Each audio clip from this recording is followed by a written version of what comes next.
হ্যাঁ রাব্বি, জি ভাই।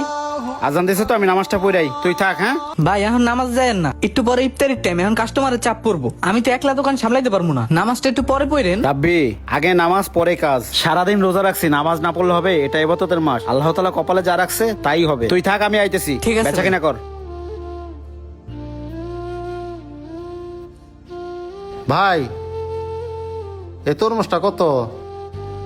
এটা তো ভাই 500 টাকা। 500 টাকা? ছোট আরেকটা দেখি। এইটা কত ভাই কোন? ভাই এটা 200 টাকা।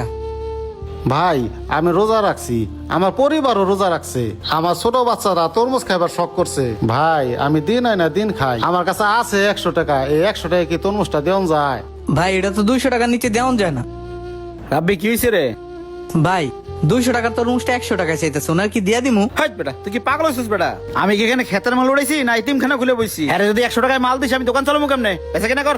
ভাই আপনি রোজা রাখেন, 5 ওয়াক্ত নামাজ পড়েন, আল্লাহকে ভয় করেন, কিন্তু মানুষকে ভালোবাসেন না। আমাদের প্রিয় নবী হযরত মুহাম্মদ সাল্লাল্লাহু আলাইহি সাল্লাম, উনি মানুষকে ভালোবাসতেন, নিজে না খেয়ে মানুষকে খাওয়াতেন, আর আমরা সেই নবীর উম্মত। আর আপনি যদি ওনাকে 100 টাকার তরমুজটা দেন, আপনার লাভ হবে না, হয়তো 20 টাকা লস হবে, কিন্তু উনি তরমুজটা খেয়ে দোয়া করবে আর আপনার সব হবে।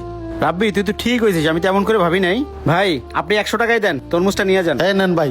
ভাই আল্লাহ আপনার অনেক ভালো করুক। ঠিক আছে ভাই, দোয়া করেন।